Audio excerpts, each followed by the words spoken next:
안녕하십니까. 자, 공인인증서 법령 시간입니다. 자, 오늘은 교재 98쪽입니다.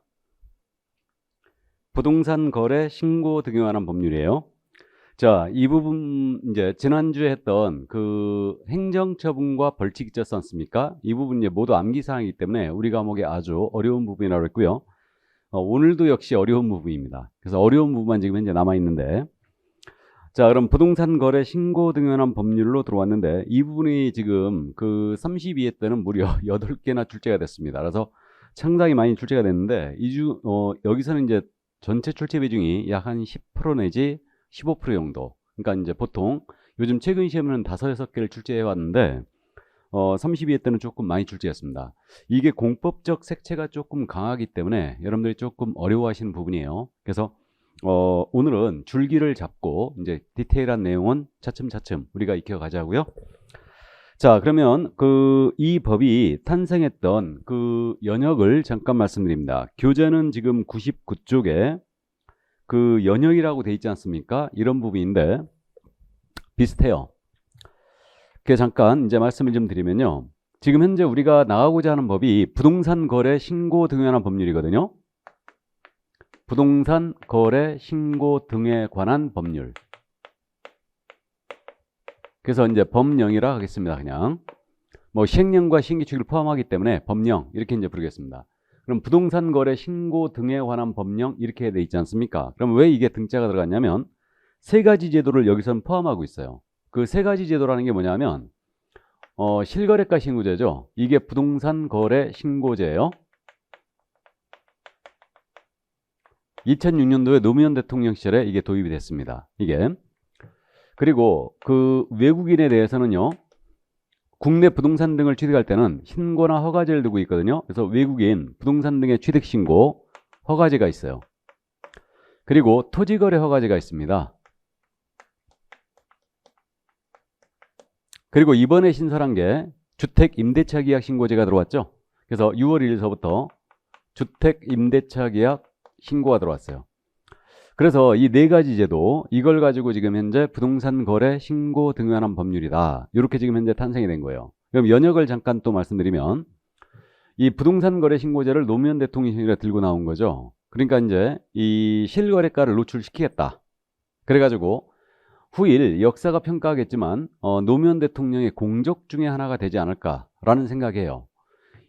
그동안 우리가 부동산 거래가 굉장히 불투명했거든요. 근데 이 신고제가 도입되면서 실거래가 신고제가 도입되면서 부동산 시장에 아예 메가톤급의 효과를 가져오게 됩니다. 그래서 실거래가가 노출되면서 부동산 거래가 굉장히 투명해졌죠. 이게. 그래서 그 미치는 효과가 굉장히 컸어요. 그래가지고 2006년도에 이게 도입이 되면서 이 해에만 무려 세수가 13조가 더 거쳤어요. 그러니까 이제 실거래가 노출되는 바람에 취득세, 양도소득세를 모두 실거래가로 부과가 됐던 겁니다. 그래서 그렇게 많이 세수가 거쳤다고 그래요. 그래가지고 요거 이제 부동산 거래 신고가 들어오면서 우리 부동산 중개업법이었거든요. 이때 당시는. 그래서 부동산 중개업법이었는데 우리 중개업법에다 이걸 끼워넣기 한 거예요. 그래서 이 법을 부동산 거래 신고제를 우리 중개업법에 끼워넣기 하면서 우리 법 이름이 바뀝니다. 그 공인인증서의 업무 및 부동산 거래 신고에 관한 법률로 바뀌게 돼요. 이렇게. 그래서 2006년부터 이제 이렇게 바뀌게 됩니다. 그랬다가 외국인 취득신고 허가제 있지 않습니까? 이것은 외국인 토지법이라고 따로 있었어요. 이게. 그 다음에 토지거래 허가제는 들어봤죠? 국토회계법이 있었어요, 원래. 그래서 공법 시간에 이제 공부를 했던 거죠. 국토회계획 및 이혼한 법률에 이게 들어있었는데, 국민들이요, 이게 부동산에 대한 규제거든요. 규제인데, 이게 법이 흩어져 있기 때문에 헷갈리더라 이거예요. 그래가지고 결국 이것을 하나로 묶습니다. 하나로 묶어갖고 새로운 법을 탄생을 시키는데 이게 부동산 거래 신고 등에 관한 법률이 탄생이 된 거예요. 그래가지고 2015년도에 이게 딱 탄생이 되면서 우리 공인인증서법으로 독립을 시키고 부동산 거래 신고법으로 독립을 시키면서 우리 법이 명실공히 이제 공인인증서법이 탄생이 된 겁니다. 이게 그래서 그동안의 여행이 이렇게 진행이 된 거예요. 자, 그래서 이 제도를 우리는 누구보다 잘 알고 있어야 돼요. 어디 가서 이거는 물어보지도 못합니다. 변호사나 법무사한테 물어보지도 못하기 때문에 이게 우리가 메인이 되고 있다는 거죠. 그렇기 때문에 누구보다 잘 알고 있어야 되고 실무 가시면 이거 바로 해야 되거든요. 그렇기 때문에 저도 이제 실무 차원에서 아주 심도 있는 이제 내용을 많이 말씀을 드리고요. 시험에서도 이 부분이 문제가 조금 어려워요. 조금 어렵습니다. 그렇기 때문에 이 부분을 정확하게 이제 이해를 해 두시고, 그래도 아무래도 이제 공법적 색채가 강하기 때문에 어려워하시는 건 사실이에요. 이게. 그러나 이쪽을 득점을 하느냐 못하느냐에 따라서 여러분들의 고득점 여부가 판별이 되니까 정확하게 오늘 줄기를 잡으시기 바랍니다. 자, 그러면 이제 부동산 거래 신고법 그동안의 연역을 가볍게 말씀을 드렸고, 그럼 먼저 그 부동산 거래 신고법에 관련해서 법의 제정 목적이 있지 않습니까? 이런 건 뭐 시험에 내진 않아요. 우리 법 제정 목적은 시험에 내는데 법의 제정 목적은 뭐 가볍게 이해만 해 두시는데, 자, 그래서 법의 제정 목적 지금 98쪽입니다. 부동산 거래 신고에 관한 법률은 부동산 거래 등의 신고 및 허가에 관한 사항을 정하여 건전하고 투명한 부동산 거래질서, 지금 부동산 거래질서를 확립하고 국민경제 이바지함을 목적으로 한다. 부동산 거래질서 확립에 밑줄 하나 그어놓죠. 자, 그래서 부동산 거래 신고법은 부동산 거래질서를 확립하고 국민경제 이바지함을 목적으로 한답니다. 가볍게 이해해 두시고, 그 다음 그 밑에 이제 용어의 정의가 있지 않습니까? 이 용어에 대해서는 그냥 가볍게 이해만 해 두시는데, 뭐 용어의 정의를 이것도 시험에 내는 건 아니에요. 기본 개념이니까 이해만 해 두시는데, 이 법상 사용하는 부동산이라는 것은 토지 건물만 말합니다. 토지 건물. 그러면 임목 공장재단, 광업재단이 빠진 거죠. 그래서 토지 건물이 이 법상 사용하는 부동산이라는 표현이고, 부동산 등이란 표현을 이 법이 쓰고 있거든요. 부동산 등이란 표현은 부동산 또는 부동산을 취득할 수 있는 권리를 얘기해요. 그러니까 부동산은 토지 건물이었잖아요. 그럼 부동산을 취득할 수 있는 권리가 뭐가 있겠습니까? 분양권이나 입주권이 있겠죠. 그러니까 부동산 등이란 표현은 토지, 건물, 분양권, 입주권을 말합니다. 그리고 거래 당사자란 표현이 있는데, 이 거래 당사자는 당연히 매도인과 매수인을 말하고 외국인 당연히 포함입니다. 자, 그래서 임대차 계약 당사자는 당연히 임대인과 임차인을 말하고요. 그 밑에 외국인 등이란 말 나와 있죠. 요거는 이제 외국인 취득신고제에서 다시 보겠습니다. 이 부분은. 자, 그럼 넘어가요. 99쪽으로 가서 이제 부동산 거래 신고제로 들어갑니다. 자, 그럼 부동산 거래 신고제로 들어왔는데 이게 실거래가 신고제예요. 그러니까 노무현 대통령 시절에 이제 도입이 돼서 지금 현재 강력하게 시행이 되고 있습니다. 그럼 우리는 이제 실무 과목이니까 어떤 계약을 했을 때 부동산 거래 신고해야 되는가, 이거부터 이해해야 되거든요. 자, 근데 우리 교재는 지금 신고 의무자부터 먼저 나왔죠. 자, 그럼 한 장을 살짝 넘겨보세요. 교재 100쪽을 보시면 신고 대상 물건 및 신고 대상 거래라고 돼 있죠. 100쪽에. 자, 이 부분부터 보겠습니다. 그러니까 결국은 부동산 거래 신고제라는 것은 큰 테마가 이렇게 되지 않겠어요? 어떤 계약을 했을 때 부동산 거래 신고하는데, 부동산 거래 신고 대상 계약이 있을 테고, 그리고 부동산 거래 신고 절차가 있을 거 아닙니까? 이런 내용이 있을 테고, 그리고 이제 나머지 뭐 기타 소소한 거 빼고요. 부동산 거래 계약 신고서, 우리가 실무관 바로 해야 되죠. 그러니까 부동산 거래 계약 신고서 작성 요령이 있을 거예요. 그래서 이 세 가지가 큰 테마로 일단 구성이 되어 있습니다. 자, 그래서 먼저 신고 대상 계약이 어떻게 되는가, 이걸 따져보는 거예요. 자, 그럼 거기 그 박스 처리되어 있거든요. 지금 100페이지입니다. 자, 읽어드리면 잠깐. 동그라미 1번이에요. 부동산에 매매 계약을 했다. 그럼 부동산 거래 신고하셔야 돼요. 매매의 동그라미. 그럼 여기서 말하면 부동산은 토지 건물이라고 했죠. 그럼 토지 건물에 매매 계약을 했어요. 그럼 거래 신고하셔야 되고, 동그라미 2번. 다음의 법률에 따른 부동산에 대한 공급 계약이에요. 그래가지고 그 법률이 8개가 있습니다. 건축물의 분양에 관한 법률, 공공주택특별법, 도시개발법, 도시 및 주거환경정비법, 빈집 및 소규모주택 정비에 관한 특례법, 그리고 산업입지 및 개발에 관한 법률과 주택법, 택지개발 촉진법, 8개 법이 일단 나열되어 있어요. 이 법에 따른 공급계약, 토지 건물에 대한 공급계약을 했어요. 이 법에 따라서. 그러면 부동산 거래 신고하셔야 됩니다. 그러니까 최초의 분양계약도 부동산 거래 신고해야 된다는 얘기예요. 공급계약이라는 것은 최초의 분양계약을 얘기하죠. 자, 다음에 동그라미 3번 내려가면 다음의 어느 하나에 관한 지위의 매매계약 그랬어요. 그래가지고 역시 매매계약 그랬죠. 그러니까 매매에 또 동그라미 쳐놓고, 그래갖고 기억입니다. 이에 따른 계약을 통하여. 그럼 이에 따른 계약이라는 것이 부동산 공급계약이죠. 그래서 부동산 공급계약을 통하여 부동산을 공급받는 자로 선정된 지위. 그래서 말미에 가로 열고 기억은 분양권이라고 메모하세요. 분양권. 기역은 분양권을 얘기합니다. 자, 다음 니은 도시 및 주거환경 정비법 제48조에 따른 관리처분계획의 인가 및 빈집 및 소규모주택 정비에 관한 특례법 제29조에 따른 사업 시행계획 인가로 인하여 취득한 입주자로 선정된 지위. 이게 뭐냐? 이게 입주권이에요. 그러니까 니은은 말미에 가로 열고 입주권이라고 메모하세요. 자, 그럼 칠판 보시죠.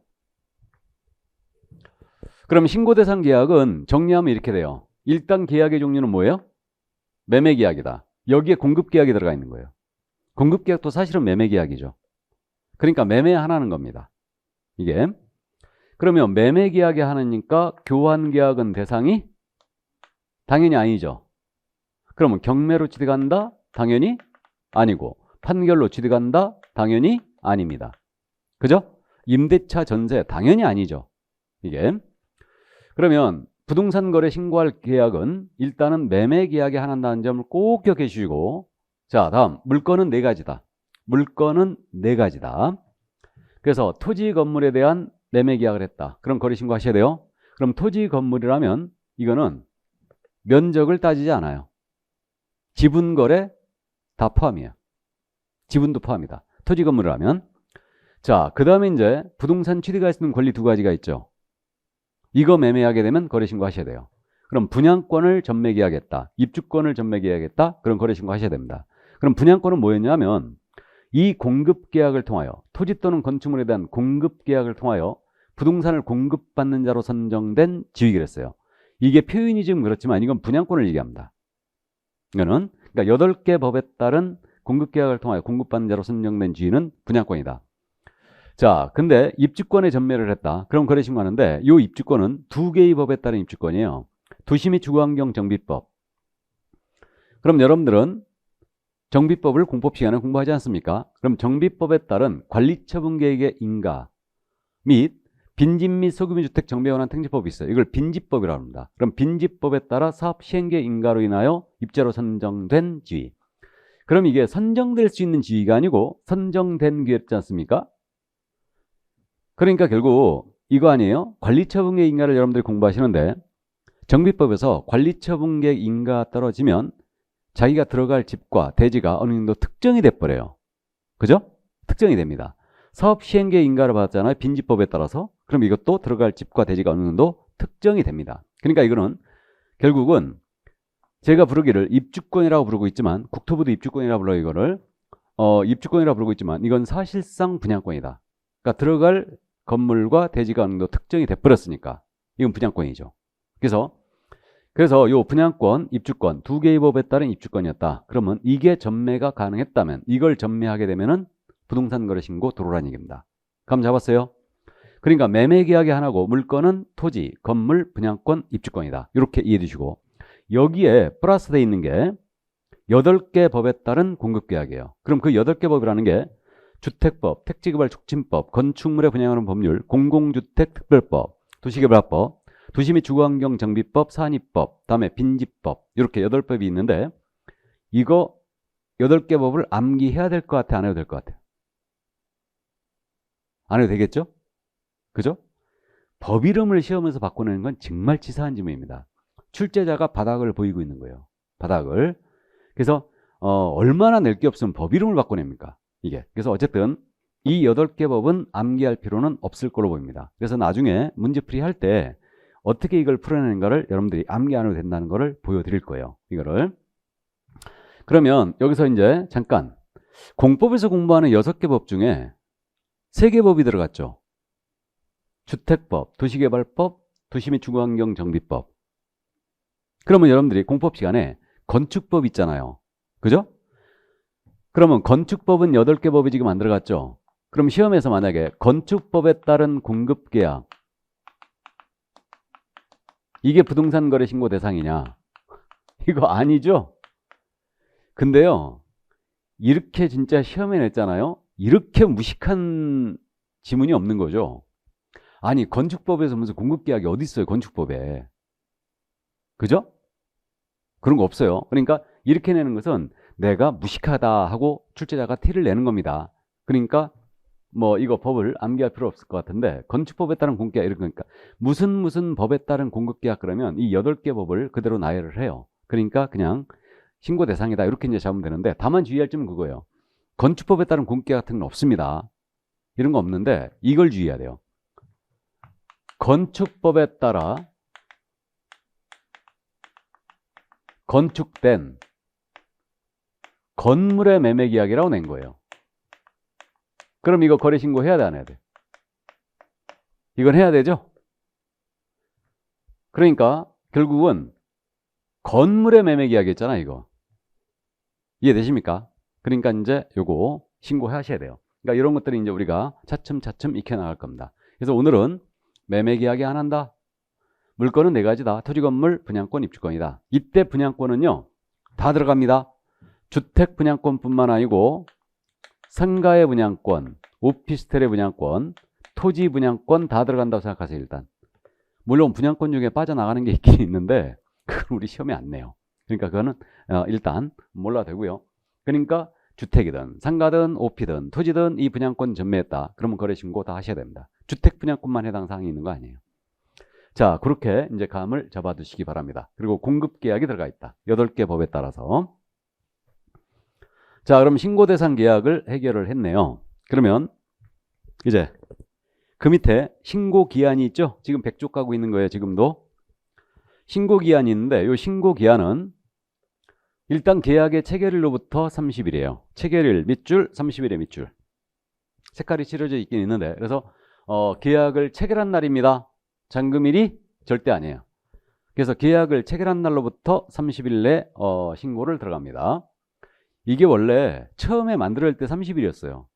그랬다가 보수 정권이 들어서면서 이명박 박근혜 정권이 들어서면서 이때 60일로 바꿨죠. 30일이 너무 짧대요.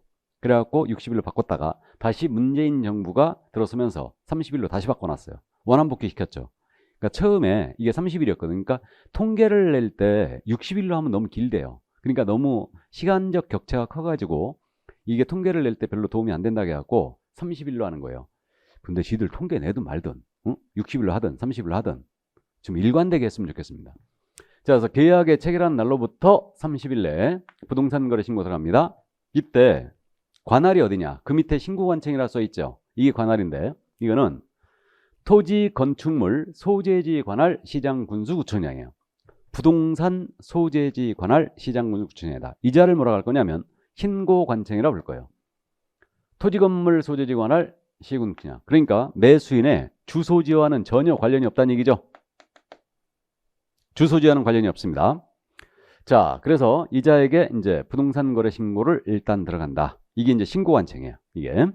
그럼 신고 의무자에 대한 사항이 있는데 신고 의무자는 다시 앞쪽으로 가서 99쪽이죠. 신고 의무자부터 나와 있죠. 우리 99쪽에. 그럼 신고 의무자는 우리 중개업소로 안 통하고 매도인과 매수인이 직거래할 수 있죠. 믿게. 그래서 직거래했네요. 매도 매수가. 그럼 직거래를 하게 되면 그들이 공동으로 신고 들어가야 됩니다. 공동 신고해야 돼요. 직거래하게 되면. 이때 직거래를 했는데 당사자 중 일방이 국가나 지방자치단체나 공공기관이 있었어요. 국가, 지방자치단체, 공공기관, 지방공사 등이 있었습니다. 그럼 이것을 통칭하여 국가 등이라 불러요. 그럼 당사자 중 일방이 국가 등이 있었지 않습니까? 이때는 국가 등이 신고할 의무를 직접 부담해요. 국가 등이. 타방 당사자는 그러면 신고할 의무가 없습니다. 그래서 이 점 이해해 두시고 신고 의무자 아주 잘못 씁니다. 자, 그래서 국가 등이 이제 부담을 한다. 신고 의무자. 그러면 이번엔 중개거래였어요. 개업공사가 거래계약서를 작성 교부했습니다. 그럼 이거는 중개거래라고 그러죠. 그럼 중개사무소에서 매매계약을 성사를 시켰다면 이때는 개업공인인계사가 신고해야 됩니다. 개공이 신고할 의무가 있어요. 이때는 거래 당사자에게는 아예 신고 의무 자체가 없습니다. 그래서 개공이 중개거래인은 신고하고요. 만약에 공동중개했지 않습니까? 요즘 공동중개가 많잖아요. 그럼 관여개공이 공동으로 신고할 의무를 부담합니다. 여기까지. 그래서 신고 의무자 이해를 해 두시고요. 자, 그러면 넘어가 볼까요? 그러면 이제 101쪽에 신고사항이 등장하고 있죠? 그럼 여기까지 디테일하게 신고 방법 이거에 대해서 좀 설명을 드리는데, 지금 우리 교재는요, 이 신고 방법, 절차에 대한 부분이 있지 않습니까? 이 부분이 어디 설명되어 있냐면, 교재 페이지를 넘기면 102쪽에 지금 신고 필증 교부라고 돼 있죠.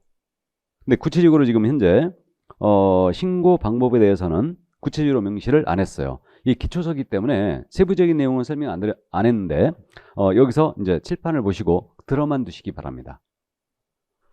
자, 그럼 이제 사례를 가지고 짚어보는데 신고 방법과 절차를 가볍게 정리를 한번 해보는 거예요. 그러면 어떤 계약을 했을 때 부동산 거래 신고를 해야 되는가? 이 부분은 해결했어요. 매매 계약이 하나고 토지 건물 분양권 입주권이고 공급 계약이 들어간다는 거 말씀드렸고, 다음에 계약을 체결한 날로부터 30일 내에 하라고 그랬죠. 그래서 신고관청에 이제 신고를 하라고 그랬습니다. 이게 이제 말씀드렸어요. 이때 그러면 이제 구체적인 신고 방법을 따져보는데, 쌍방이 직거래했어요. 갑과 을이 이 토지를 매매를 했다는 얘기죠. 쌍방 직거래죠. 지금 중개업소로 안 통한 거예요. 그러면 이때 이 토지의 소재지는 강남구에 있었습니다. 근데 을의 주소지는 종로구에 있었어요. 그러면 신고 의무자가 누구예요? 쌍방 직거래하면 갑과 을이죠. 이들이 공동으로 신고해야 됩니다. 근데 당사자 중 일방이 국가 등이 있었다. 그럼 이때는 국가 등이 신고할 의무를 부담하죠. 그러면 신고 기한은 계약을 체결한 날로부터 누구한테 들어가야 돼요? 강남구청장에게. 부동산 소지지 관할 시군구청장이죠. 이자가 신고관청이에요. 신고관청이 여기입니다. 그러니까 주소지와는 전혀 관련이 없다는 얘기죠. 그러면 계약을 체결한 날로부터 강남구청장에게 며칠 내에? 30일 내에 들어가야 돼요. 잠금일이 아니라고 그랬죠. 그럼 부동산 거래계약 신고서를 써야 되겠죠. 신고서를 쓰고 매도인 갑, 서명 또는 날인, 매수인 을, 서명 또는 날인을 합니다. 그래서 둘 다 서명 또는 날인이에요. 자, 그리고 이걸 이제 제출하는 거예요. 이걸 제출하는데 이 제출하는 방식은 방문 신고 방식이 있을 거예요. 그러면 종로구에 강남구에 출두하여 지금 낸다는 얘기죠. 이게 방문 신고고, 인터넷으로 하는 전자신고 방식이 있죠. 그럼 전자신고를 말씀드리면 그 전자신고는 인터넷으로 하는 신고를 얘기합니다. 그래서 지금 그 인터넷 포털 사이트에서 부동산 거래 신고 시스템 이걸 조회를 하면 바로 이제 뜨기도 하고요. 아니면 여기 강남구 홈페이지 있죠. 그러니까 시군구 홈페이지를 들어가면 토지건물 시군구죠. 홈페이지를 들어가면 부동산 거래 신고라고 단추가 떠 있어요. 그러니까 그걸 딱 클릭하면 이제 RTMS 부동산 거래 신고 시스템으로 접속이 됩니다. 그러면 접속을 해갖고 이게 당사자 매도인지 매수인지 그다음에 계획공사인지 구분하게 돼 있는데 성명 주민번호 이제 공동인증서를 써야 됩니다. 그래서 성명 주민번호 공동인증서 써가지고 이제 접속을 해요. 그렇게 이제 로그인을 한다는 얘기죠. 공동인증서 있어야 돼요. 전자신고할 때는. 그래가지고 이제 접속을 하는데 그러면 매수인이 쓰기로 했어요. 매수인이. 그럼 매수인이 이제 접속을 하죠. 그러니까 성명, 주민번호, 이거 공동인증서를 통하여 이제 접속을 한 다음에 신고서를 불러와요. 불러와가지고 쭉 쓰죠. 쓴 다음에 전자서명 칸이 있거든요. 그걸 딱 클릭하고 이제 빠져나오는 거예요. 그럼 매도인한테 알려줘야 되죠. 내가 다 썼으니까 내용을 확인한 다음에 이상이 없으면 제출해라. 그럼 매도인이 공동인증서를 통하여 다시 접속을 합니다. 접속을 해가지고 매수인 손은 신고서를 불러와요. 불러와가지고 다시 내용을 쭉 확인했더니 이상이 없어요. 그러니까 전자서명 딱 클릭하고 그럼 전자서명이 되는 거예요. 공동인증서로 접속을 했으니까. 그래갖고 제출 딱 하면은 이제 여기 강남구로 제출이 되는 겁니다. 이게 전자신고예요. 자, 그럼 방문신고는 말이에요. 이거는 강남구를 출두해야 된다는 얘기죠. 이 신고서를. 그죠? 이 신고서를 출두해야 되는데 이때 부동산 거래 신고는 당사자가 직거래한 경우는 공동으로 신고하라고 그랬거든요. 그럼 갑과 을이 강남구청에 손 같이 잡고 가서 신고서를 같이 맞들고 내야 되느냐? 아니면 공동으로 서명 또는 날인만 하고 제출은 1인이 하면 되느냐? 이 문제가 있죠. 그죠? 같이 가야 될까요? 혼자만 가도 될까요? 혼자만 가도 되겠죠? 그러니까 오해하지 마세요. 공동으로 신고해야 한다를 공동으로 제출해야 한다로 이해하면 안 돼요. 그러니까 서명 또는 날인을 같이 하라는 얘기고 제출은 1인이 해도 됩니다. 물론 둘이 할 일이 너무 없어가지고 손 맞잡고 가서 같이 내도 상관은 없어요. 그래서 어쨌든 1인이 제출하면 된다. 그럼 이때 제출할 때 그 매수인이 갖다 내기로 했다. 그럼 매수인은 자기 신분증을 내보이고 이 신고서를 내고 오는 겁니다. 신고자는 무조건 신분증을 내보여야 돼요. 이렇게. 그럼 이때 제출할 때 계약서 사본 같은 걸 첨부하느냐? 첨부하지 않아요. 신고서만 원칙적으로 내면 원칙으로 합니다. 신고서만 내면 원칙으로 해요. 이게. 그러니까 이거는 필요하면 지들이 요구한다는 얘기죠. 이게. 근데 신고하러 갈 때 계약서를 되도록이면 가져가시는 게 좋습니다. 그들이 혹시 보여달라고 할 수도 있으니까. 자, 그래서 계약사본은 원칙적으로 내지 않는다. 신고서만 그냥 낸다. 이게. 자, 그런데 매수인이 갖다 내기로 했는데 갑자기 매수인이 바쁜 일이 생긴 거예요. 그럼 다른 사람 시킬 수 있겠죠? 이게 제출 대행이라고 그래요. 제출 대행. 그러면 다른 사람을 시킬 수가 있는데 신고서를 대신 갖다 내라. 이게. 그러면 이 대행은 병이 만약에 한다. 그럼 병은 자기 신분증 가져가야 되고요. 이거 위임을 받았음을 증명해 줘야 되죠. 그러면 요 대행자 병은요. 매수인이 위임을 했잖아 지금. 그럼 매수인의 자필 서명한 위임장이에요. 자필 서명한 위임장. 이 위임장에다 원래 인감도장 찍었었는데 요즘은 관공서에 내는 서류들은 인감도장 안 찍습니다. 자필 서명하면 돼요. 그래서 병한테 위임한다 하고 자필 서명을 하고 그 위임한 자 을이 위임했죠. 매수인이. 그럼 이자가 자기 신분증 카피본을 주면 돼요. 그래갖고 신분증 사본, 그러니까 신분증이라는 것은 주민증 사본, 운전면허증 사본, 여권 사본 됩니다. 다. 그래갖고 이제 주면 돼요. 그래갖고 병이 이걸 내면서 신고서를 내고 오면 됩니다. 그러니까 결국은 방문 신고할 때는 신고서 제출 대행을 인정한다는 얘기죠. 자, 근데 인터넷으로 하는 전자신고예요. 이건 컴퓨터 앞에 본인이 앉았는지 대행자가 앉았는지 알 수도 없죠. 그리고 이제 대행하는 방법도 없어요, 이거는. 그렇기 때문에 전자신고의 경우에는 제출 대행을 허용할 일이 없죠. 허용하지 않는다는 거예요. 그래서 방문 신고할 때만 제출 대행을 허용을 합니다. 자, 이게 이제 쌍방 직거래했을 때 신고 방법이었어요. 구체적으로. 자, 이번에 이제 중개거래예요. 중개거래인데 A의 중개사무소였거든요. 근데 이 A의 중개사무소는 종로구에 있었어요. 근데 갑과 을이 이 사무소에서 거래를 했거든요. 개공이 이걸 소개한 거죠. 그럼 이 토지의 소재지는 강남구에 있었습니다. 역시. 자, 그러면 이때는 신고 의무자가 누구예요? A. 누구한테 신고해야 돼요? 강남구청장에게. 이자가 신고관청이었죠. 이렇게 되고 여기 종로구청장 있죠. 종로구청장은 중개사무소 소재지 시군구청장이죠. 그럼 이자를 우리 뭐라고 불렀어요? 중개사무소 소재지 시군구청장을 등록관청이라고 불렀습니다. 이자가 등록관청이죠. 등록관청, 신고관청 구분하셔야 됩니다. 자, 그러면 신고관청에게 A가 계약을 체결한 날로부터 30일 내에 강남구청장에 들어가는 거예요. 그죠? 자, 그럼 이제 신고서를 씁니다. 그럼 부동산 거래계약 신고서를 우리 개공 A께서 쓰지 않습니까? 그리고 개공 A는 여기다 대고 서명 또는 날인이에요. 우리 서명 및 날인할 서류 정리했죠. 서명도 하고 날인도 할 수는 두 가지뿐이다. 확인설명서와 거래계약서뿐이에요. 나머지 서류는 모두가 서명 또는 날인입니다. 그죠? 그러니까 부동산 거래계약 신고서에도 개공도 여기다 서명 또는 날인이죠. 그럼 이때 개공이 작성한 부동산 거래계약 신고서에 매도인 갑, 매수인 을 이들은 여기다 대고 서명 또는 날인을 하는가? 이 문제가 있죠. 하지 않습니다. 그러니까 중개거래인 경우는 개공만이 신고할 의무를 부담하기 때문에 개공이 신고서를 써서 내면 돼요. 만약에 공동중개였다면 공동으로 A, B가 이렇게 공동으로 이제 서명 또는 날인하면 됩니다. 그러니까 당사자는 여기다 서명 또는 날인 의무 자체가 없어요. 신고 의무 자체가 없기 때문에. 이해하세요? 자, 그럼 이걸 이제 제출합니다. 그럼 제출하는 방식은 방문 신고의 방식과 전자신고 방식이 있죠. 그럼 전자신고는 똑같겠죠, 뭐. 개공이 이제 신고서 불러와가지고 공동인수로다가 다 쓴 다음에 이제 제출하면 되는 거예요. 이게. 그다음 이제 방문 신고 있지 않습니까? 이거는 이제 개공이 가서 직접 신분증 내보이고 신고서를 내고 온다는 얘기인데 이때 방문 신고하려고 그랬는데 개공께서 갑자기 손님하고 급한 일이 생겼습니다. 못 가게 생겼어요. 그러면 역시 방문 신고할 때는 제출 대행을 허용하겠죠. 그죠? 그럼 당연히 전자문서 신고는 제출 대행을 허용하지 않는 거예요. 그럼 이때 주의할 점은요. 개업공사를 대행하여 신고서를 낼 수 있는 자는 누구뿐이냐? 소속 공인중개사의 하나입니다. 소공사만이 개공을 대행하여 신고서를 낼 수 있어요. 소공사만이. 그럼 중개보조원은 안 된다는 얘기죠. 중개보조원은 대행도 못해요. 그러니까 보조원에 대해서 어떤 태도를 취하고 있는지 짐작되세요?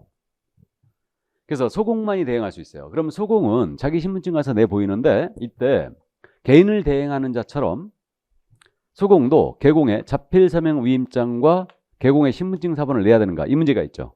이거 내지 않습니다. 이거는 그러니까 소공은 지 신분증만 가져가고요. 이 신고서 가져갖고 그냥 내고 오면 끝이에요, 그냥.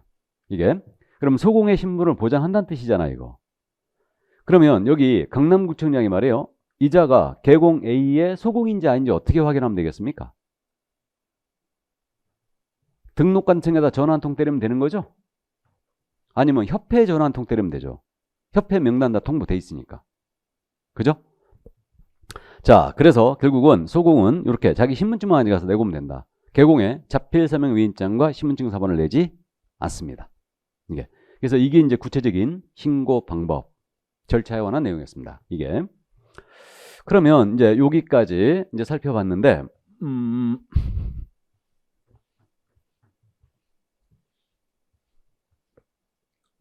그럼 우리 교재 지금 현재 신고사항이 있지 않습니까? 이 신고사항 101쪽에 지금 이제 자, 그럼 이제 신고사항을 보는데 이 신고사항은 나중에 다 암기할 거예요. 그러면 신고사항은 일단 이렇게 잡자고요. 공통으로 무조건 이제 신고들 할 때 공통으로 신고할 사항이 있거든요. 이게 있는데 이거는 이렇게 감 잡자고요. 나중에 두음자 따서 모두 암기할 건데 부동산 거래 신고 핵심이 뭐겠어요? 이거 아니겠습니까?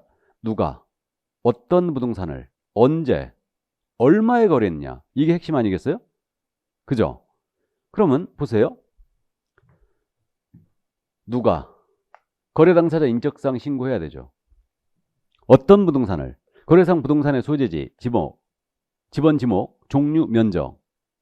어떤 부동산을 언제? 그럼 계약일 신고해야 되죠. 중도금 지급일, 잔금 지급일 신고해야 되죠. 언제? 그죠? 얼마에? 실제 거래가격 신고해야 되죠. 얼마에? 그러니까 이게 다 핵심 사항이죠. 우리 거래계약 썼을 때도 사실 이 내용 다 들어가요. 그래서 누가 어떤 부동산을 언제 얼마에 거래했냐, 이게 이제 핵심이고요. 여기 중개거래였다면 개공에 대한 사항이 들어가야 돼요. 개공사의 인적사항 및 그 중개사무소의 상호, 소재지, 이거 다 들어가야 됩니다. 중개거래인 경우는. 그리고 마지막으로 조건이나 기한이 있었다. 거래 조건이나 기한이 있었다면 이때는 그 조건이나 기한을 신고하게 돼 있죠. 그래서 이게 바로 이제 부동산 거래 신고할 때 언제나 공통적으로 이제 신고할 사항이었어요. 나중에 두음자 따서 암기를 할 거고요. 그러면 이때 이제 내려가서 법인이 주택의 거래 계약을 체결하는 경우 그렇게 돼 있죠. 이게 그래서 이제 요거에 신고 사항이 지금 추가된 거거든요. 그럼 공통 신고 사항에 이제 추가할 사항인데, 주택을 거래했다. 그럼 이제 자금 조달 계획과 입주 계획을 결론적으로 신고하는 거예요. 자금 조달 계획과 입주 계획. 이걸 신고하는데, 그 개인에 대해서 지금 주택 가격을 잡고자 많은 노력을 이 정부가 많은 정책을 지금 해왔지 않습니까? 대출도 규제하고 개인에 대해서 엄청난 규제를 했어요. 투기를 막기 위해서. 그러니까 개인을 막 찍어 누르니까요. 결국은 법인을 설립하는 거예요. 법인을 설립해가지고 자꾸 주택에 대한 투기를 하더라 이거예요. 그래가지고 법인이 주택을 거래하지 않습니까? 그러니까 규제 대상이 되는 게 지금 주택이에요. 그래서 물건이 주택이었다면 이때는 법인이 주택을 취득하는 게 이상하잖아요, 지금. 그죠? 그럼 법인이 주택을 거래한다. 그럼 법인이 주택을 거래할 때는 이때는 법인의 등기현황 신고해야 돼요. 그래서 법인의 등기현황이라는 게 뭐냐면 이 법인이 언제 설립이 됐고 대표자가 누구며 그 임원은 누군지 이런 내용 다 들어갑니다. 자본금은 얼마나 되는지 이런 것들을 모두 이제 하게 돼 있어요. 신고하게 돼 있고, 나아가서 그 거래 상대방이, 법인과 거래한 상대방이 그 법인의 임원인지 또는 그 임원과 친족 관계가 있는지 이걸 신고하게 되어 있습니다. 그러니까 특수관계 여부를 신고하라는 얘기죠. 이거 왜 그랬냐면요. 보세요. 이 아파트가 시세가 지금 15억인데 이걸 갖다가 18억으로 끌어올려야 되겠어요. 그래가지고 갑하고 법인이 주택을 매매하는 겁니다. 근데 이 갑이 법인의 임원이에요. 이 법인의 임원이란 얘기죠. 그럼 서로 짜고 칠 수 있다는 얘기죠. 가격을 끌어올리려고. 그죠? 실제 시세는 15억인데 18억에 거래했다고 신고를 해버리는 거죠. 그냥. 그러니까 이렇게 짜고 칠까봐 결국은 그 법인의 경우는 주택을 거래한다면 그 상대방이 그 법인의 임원인지 그 임원과 친족 관계가 있는지 이런 관계를 모두 신고하라는 얘기예요. 그래가지고 이 내용이 법인의 경우는 주택을 거래하지 않습니까? 그럼 법인 주택거래계약 신고서가 있어요. 법인 주택거래계약 신고서. 이게 있습니다. 이거를 부동산 거래계약 신고서에 첨부하게 돼 있습니다. 이거를 이렇게 돼 있고 그 다음에 이번엔 법인이 주택을 사는 거예요. 매수자가 되는 겁니다. 법인이 주택을 매수한다. 그럼 이때 매수할 때는 이 법인의 주택의 취득 목적 당연히 무슨 목적으로 취득하는지 뭐 임대할 건지 이렇게 물론 이제 투기라고 쓰진 않겠죠. 그래서 어쨌든 취득 목적을 쓰게 돼 있고요. 나아가서 취득자금 조달 계획서를 내주셔야 됩니다. 이거 그리고 그 대금을 어떻게 지급했는지 현금으로 했는지 아니면 수표로 줬는지 이렇게 이제 그 지급 방식까지 모두 신고하게 돼 있습니다. 그러니까 법인의 경우는 주택을 취득하는 게 이상하니까 매수자가 됐다면 그 취득 목적과 취득자금 조달 계획을 모두 이제 신고를 하게 돼 있어요. 그래갖고 그 만약에 이 주택이 투기과열지구에 있었잖아요. 투기과열지구는 원래 이제 주택법상 제도인데 우리 그저 강남구, 서초구 이런 데는 다 투기과열 다 묶여 있죠 지금. 그러니까 서울 지역은 거의 다 묶여 있고 다 묶여 있나요? 다 묶여 있고 그 다음에 그 인천 지역 같은 경우는 세 개의 구가 묶여 있고요. 경기도 그 다음에 일부 시들이 이제 투기과열지구로 묶여 있는데 투기과열지구로 묶였지 않습니까? 그러면 여기 소재하는 주택을 만약에 매수한다. 이때는 자금 조달의 증명 서류까지 첨부해야 돼요. 그러니까 주식을 매매해서 자금을 조달했는지 부동산 처분해서 조달했는지 대출을 받아가지고 조달했는지 투기과열지구의 주택이라면 자금 조달 증명서까지 내야 된다. 증명서류. 그러니까 이제 서식이 있잖아요. 이거 그 있거든요. 자금 조달 계획 및 입주 계획서라는 서식이 있어요. 자금 조달 계획 및 입주 계획서라고 서식이 있습니다. 나중에 기본서 나오면 이 서식들 다 볼 거예요. 그래서 이 서식들이 있는데 법인은 요 자금 조달 계획서가 무조건 들어와야 됩니다. 그 다음에 투기과열지구였다면 여기에 플러스 투기과열지구라면 자금 조달의 증명 서류까지 들어와야 돼요. 그죠? 그러면 말이에요. 법인이 금고에다가 현금을 넣어놨다가 현금으로 부동산 산 경우는 어떻게 해야 되나? 투기과열지구는 주택이었는데 모두 현금 박치겠어요. 그거 어떻게 해야 되나? 증명서를 어떻게 내요? 그거 자금 조달의 증명서류를 금고 찍어서 내야 되나? 그건 아니겠죠. 그러니까 이제 그때는 뭐 증명할 수 있는 뭐 사업소득 그러니까 사업소득 그 증명서 소득금액 증명서죠 그거. 그리고 근로자가 이게 뭐 개인의 경우는 근로소득 원천징수영수증 이런 거 내야 돼요. 그래서 금고를 사진 찍어낼 수는 없잖아요. 현금 박치겠다 해서. 자 그래서 어쨌든 법인의 경우는 그러면 주택을 산다면 법인의 등기현황 무조건 신고해야 됩니다. 그래서 법인 주택거래계약 신고서 내야 되고요. 나아가서 법인이 주택을 샀다. 그러면 자금 조달 계획 및 입주 계획을 모두 무조건 신고해 줘야 되고 그 다음에 투기과열지구의 주택이었다면 자금 조달 증명 서류까지 내야 됩니다. 그래서 이렇게 되고 그러면 이번엔 법인이 아닌 자예요. 이건 개인이죠. 개인이 실제 거래 가격이 6억 원 이상입니다. 주택을 매수했다. 개인이 실제 거래가 6억 이상 주택을 매수했다. 그러니까 주택에 대한 가격을 잡기 위해서 이것도 자금 조달 입주 계획을 신고하게 돼 있어요.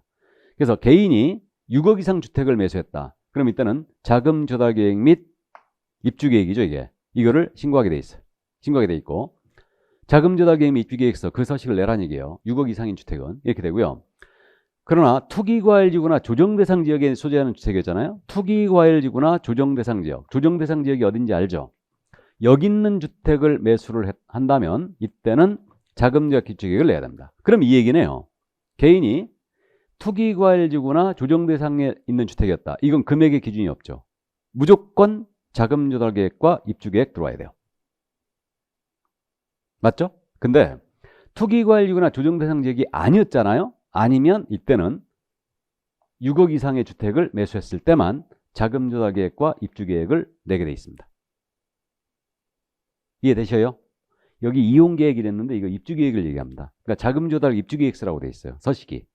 이걸 내라는 얘기입니다. 다만 저는 이건 매수자라고 그랬죠. 매수자 중 국가 등이 포함되어 있는 제외다 그랬어요. 이건 그럼 그거네. 국가나 지방자치단체나 공공기관이 주택을 산다. 그럼 국가 등이 자금 조달 계획을 낼 일이 없죠.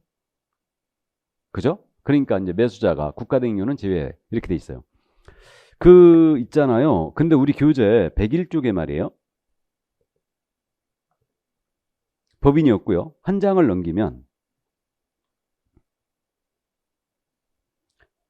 거기 102쪽의 맨 위에 법인 외의자가 실제 거래가 6억 이상 주택을 매수하거나 투기과열지구나 조정 대상 지역에 소재한 주택을 매수하는 경우는 자금 조달 계획 입증을 내는데 거래 당사 중 가로에 거래 당사 중 국가 등이 포함된 경우는 제외한다. 일어났죠 이거.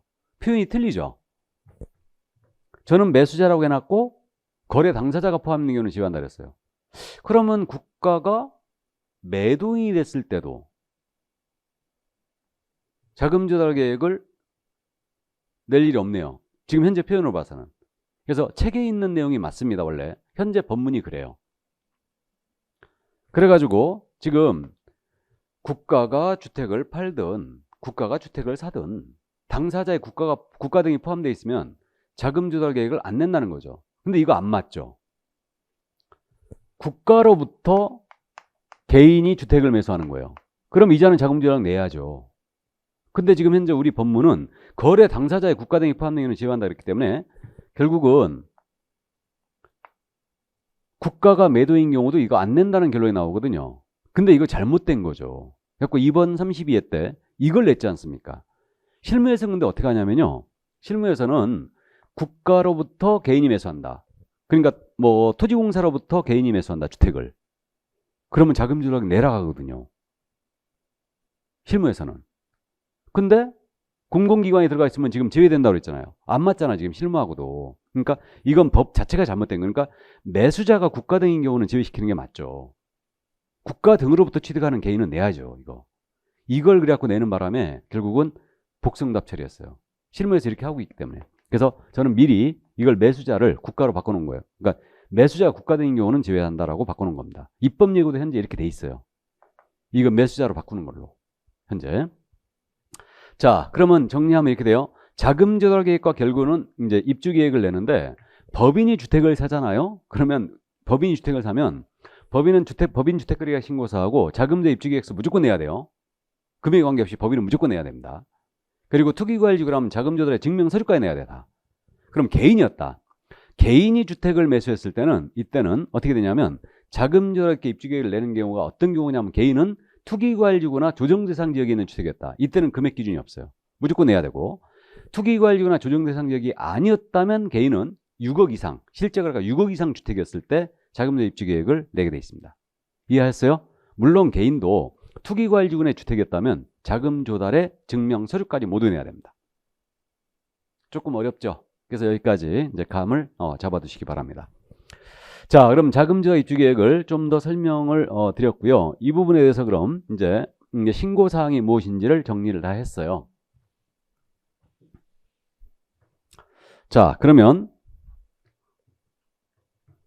그 신고 방법 다 말씀드렸어요. 전자신고가 있고 방문신고가 있다고 그랬고 공동으로 서명 또는 나눈 다음에 신고 제출을 1인이 한다고 그랬어요. 공동으로 제출해야 한다면 틀렸다고 그랬고 신고자는 신문임서 무조건 내보여야 됩니다. 계약사본은 첨부하지 않는다고 그랬고요. 다음에 중개거래인 경우는 당사자는 그 신고서에 아예 서명 또는 날인 자체 안 한다고 그랬습니다. 말씀드렸고 그러면 이때 이제 여기서 그 법인의 경우는 주택을 매수한다면 주택을 거래한다면 법인 주택거래계약 신고서 있다고 그랬죠.